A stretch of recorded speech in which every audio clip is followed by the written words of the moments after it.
I never expected aisle 7 of the hardware store to feel like stepping into the past. The aisle smelled faintly of sawdust and paint, that sharp tang of fresh lumber and latex mixing with the hum of fluorescent lights. There he was, brows furrowed, surrounded by paint chips and indecision. Jake Morgan, the boy I never quite forgot.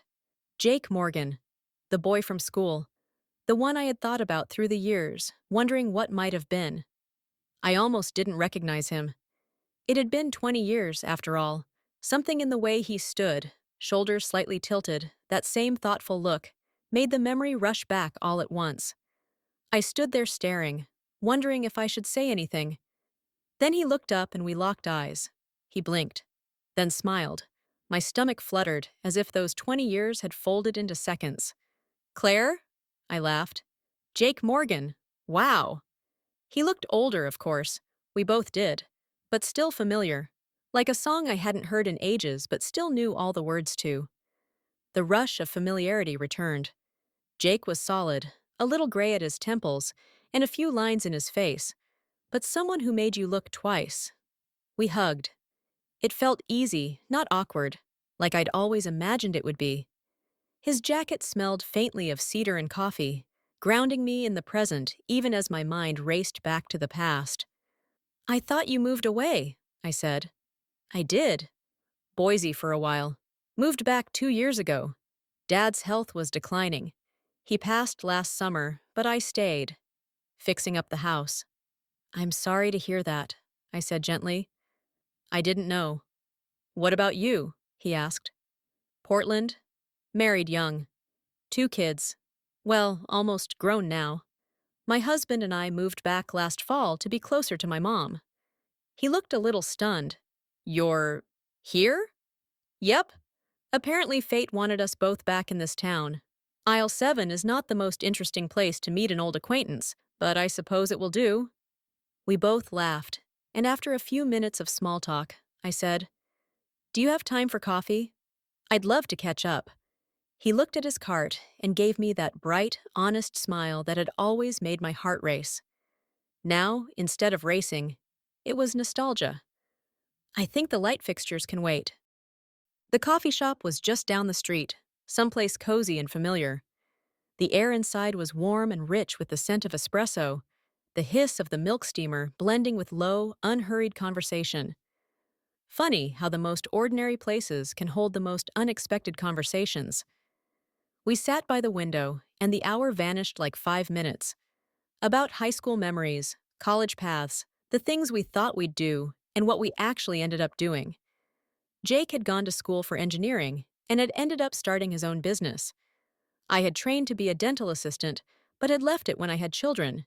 He told me about flipping houses, the dog he adopted during the pandemic, his wife, who he adored, his 3 children who were the world to him. Then he spoke of the sister he lost to cancer 5 years ago. His voice faltered when he said her name, the grief still close. The clatter of cups and the distant hum of the grinder felt jarringly out of sync with the heaviness in his tone.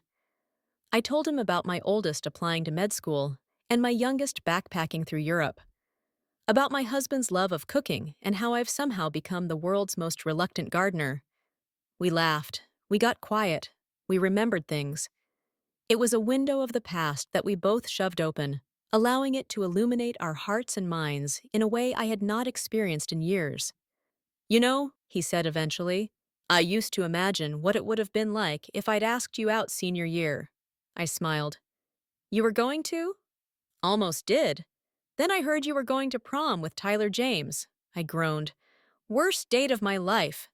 You should have asked. He smiled softly. You should have waited. We grinned at each other. Not flirtatious, just fond, gentle. Some friendships, even if they had once been filled with teenage angst and infatuation, were quieter, platonic. I loved my husband, and he loved his wife. There would never be anything other than friendship between us. I'm glad we didn't end up together, I said, voicing a thought that had crystallized as I spoke to him. His brow lifted slightly.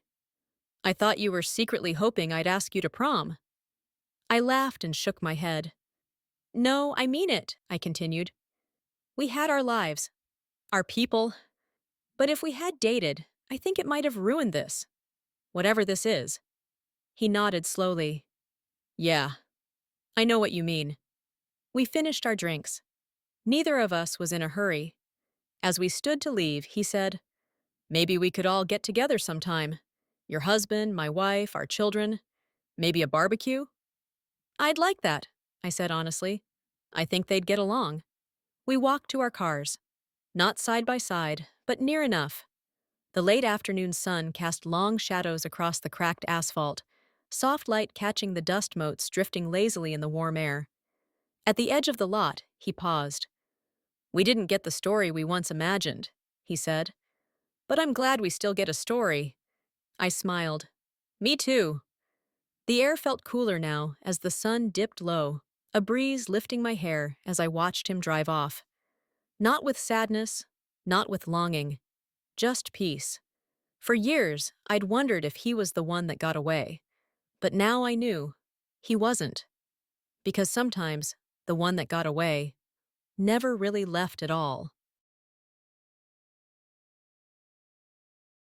Original heartwarming fiction every week. Subscribe for your next great story.